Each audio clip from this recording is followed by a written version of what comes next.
నాకు అభిషేకం రాదేమో అని కానీ దేవుడు నాకు ఇచ్చినందుకు వందనాలు. నేను ఎక్స్పెక్ట్ చేయలేదు ఇలా నాకు వస్తుందని. నేను చేసిన పాపాలు, నేను చేసిన తప్పులని క్షమించేందుకు దేవుడికి వందనాలు. ఇచ్చిన సాక్ష్యం దేవుడికి ఓన్లీ అభిషేకం నచ్చింది. నాకు అన్ని భాషలు రావట్లేదు అని చాలా బాధపడేదాన్ని.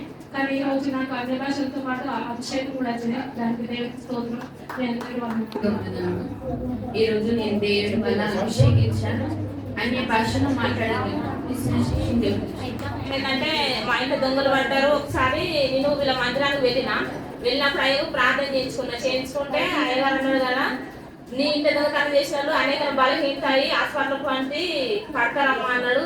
అదే భయంకరంగా ఘోరంగా మరి వాళ్ళు హాస్పిటల్ పాలయ్యారు మా ఇంటి దొంగలు పడ్డారు.